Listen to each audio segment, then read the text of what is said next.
जितना भुलाना चाहूं तुम्हें उतना याद आए, पर तुझे भूलना तो चाहा लेकिन भुला न पाया। हेलो बच्चों, तो आइए हम आपके लिए लेके आए हैं एक बहुत ही प्यारा सा, एक बहुत ही सुंदर सा वीडियो। और आज की वीडियो में हम स्टार्ट करने जा रहे हैं मैग्नेटिक इफेक्ट ऑफ करंट, यानी करंट का मैग्नेटिक इफेक्ट क्या होता है। जब किसी वायर में करंट चलेगा, ऐसे स्वी करंट चलता है। मान लो कि यह अपना वायर है और इस वायर में करंट चला ऐसे, तो इसके कारण इसके चारों तरफ कौन कौन से इफेक्ट प्रोड्यूस होगा, ये हम सीखेंगे इस वीडियो में। तो चलिए स्टार्ट करते हैं। यह आपका और हमारा प्यारा सा चैनल है जेके फिजिक्स से। तो अगर अभी तक आपने चैनल को सब्सक्राइब नहीं किया है तो प्लीज चैनल को सब्सक्राइब कर लीजिए और वीडियो को लाइक कीजिए और अपने दोस्तों में शेयर कीजिए। आइए स्टार्ट करते हैं बच्चों। एक साइंटिस्ट थे जिनका नाम था बच्चों ओरस्टेड। क्या नाम था? ओरस्टेड। और इन्होंने एक प्यारा सा एक्सपेरिमेंट किया। यह प्यारा सा एक्सपेरिमेंट इनका क्या था, आइए समझ लेते हैं। इन्होंने बच्चों एक वायर को, या एक वायर था ए बी, इसके दोनों टर्मिनल को एक सेल से कनेक्ट कर दिया। ऐसे यहां पे की लगा दिया और इसको यहां पे कनेक्ट किया। और इसके पास में बच्चों एक मैग्नेटिक कंपास लेकर के आया है। Magnetic compass. मैग्नेटिक कंपास होता क्या है? तो इसके अंदर बच्चों एक मैग्नेटिक नीडल लगा होता है। ऐसे ऐसे मान लो कि यह इसका नॉर्थ और यह क्या है, इसका साउथ है। ऐसे और यह मैग्नेटिक नीडल होता करता क्या है, तो अगर इस कंपास को हम किसी मैग्नेटिक फील्ड में रखेंगे ना, तो उस मैग्नेटिक फील्ड में यह इफेक्ट प्रोड्यूस करेगा। इफेक्ट का मतलब यह होता है कि अगर मैग्नेटिक फील्ड में इसको रखिएगा तो इसके अंदर क्या आएगा बच्चों? डिफ्लेक्शन आएगा। क्या आएगा? डिफ्लेक्शन। ओके, तो इसको हमने यहां पे रख दिया और रख करके उन्होंने किया क्या, तो स्टेप देखो। फर्स्ट में उन्होंने क्या किया, सबसे पहले की को ऑफ रखा। क्या रखा बच्चों? ऑफ रखा। की को ऑफ करेंगे तो क्या इसमें कोई करंट फ्लो करेगा? तो कहेंगे नहीं। तो करंट का वैल्यू कितना रहा? 0। करंट का वैल्यू 0 रखा गया ना, यहाँ पे आया तो इसमें देखा गया इस नीडल में तो कोई भी डिफ्लेक्शन शो नहीं हो रहा था। दैट मीन्स डिफ्लेक्शन कितना था बच्चों? डिफ्लेक्शन कितना था? 0 था। इतना पहला क्लियर है, यानी नो करंट तो नो डिफ्लेक्शन, इसमें कोई भी इफेक्ट नहीं पड़ रहा है, जैसे पहले था वैसे ही है। फिर इन्होंने स्टेप 2 में क्या कहा, जरा सुनो। जब हम की को ऑन कर देते हैं, क्या करते हैं? ऑन करते हैं। तो इसको ऑन करोगे तो इसके पॉजिटिव एंड से करंट चलना शुरू होगा और इसमें करंट आएगा यहाँ पे। अब इस वायर में देखो, ए बी एक वायर है और इसमें कौन चल रहा है? इलेक्ट्रिक करंट चल रहा है, दौड़ रहा है ए से बी की ओर। ऐसे ए से बी की ओर जा रहा है। अब जा रहा है तो इन्होंने क्या किया, अब इस पर देखा कि मैग्नेटिक कंपास में क्या क्या हो रहा है।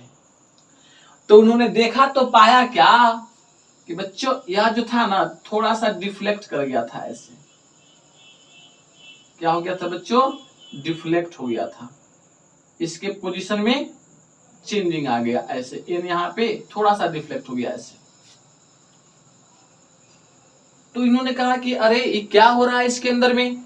जब हम करंट पास कराते हैं वायर में तो इसके अंदर डिफ्लेक्शन काहे शो कर रहा है?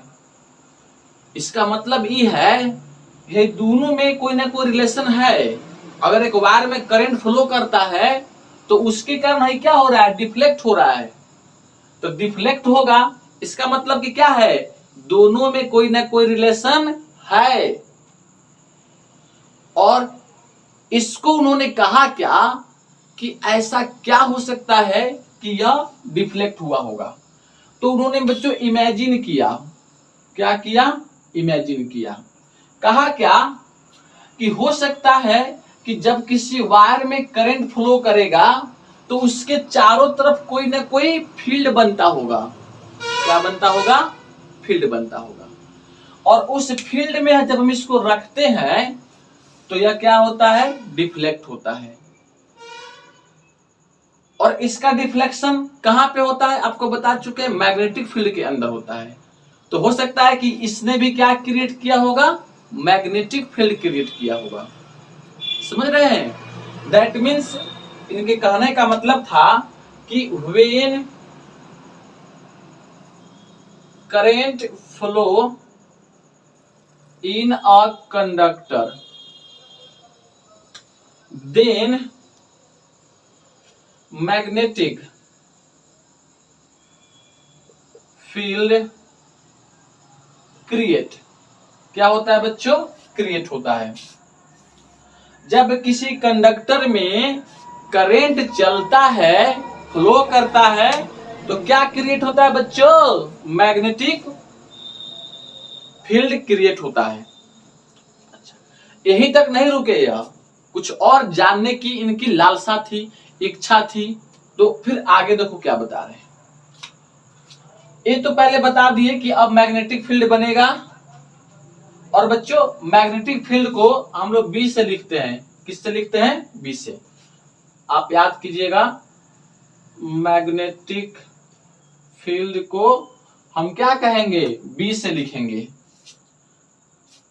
अच्छा, यहीं पे याद रखिएगा इसका एसआई यूनिट भी, एसआई यूनिट कितना होता है बच्चों, टेस्ला होता है। क्या होता है, टेस्ला।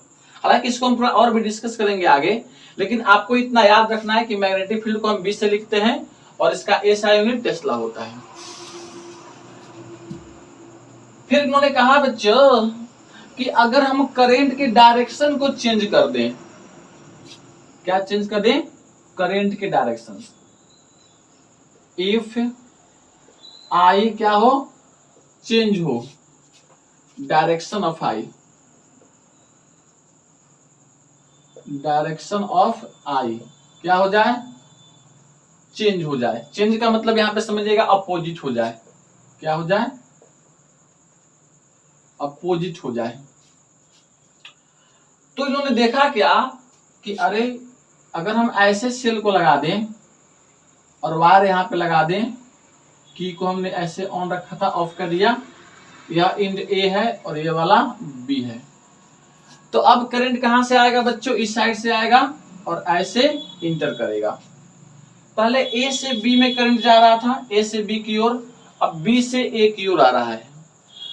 तो जैसे इन्होंने देखा यहाँ पे, तो मैग्नेटिक कंपास में कुछ अलग दिख रहा था नजारा। क्या था, पहले ये ऐसे डिफ्लेक्ट हुआ था, देखो ऐसे एंटी क्लॉकवाइज। अब कैसे डिफ्लेक्ट हो गया जरा देखो, ये इसका इनिशियल पोजीशन। और बच्चों अब यह कुछ ऐसा हो गया था, ऐसा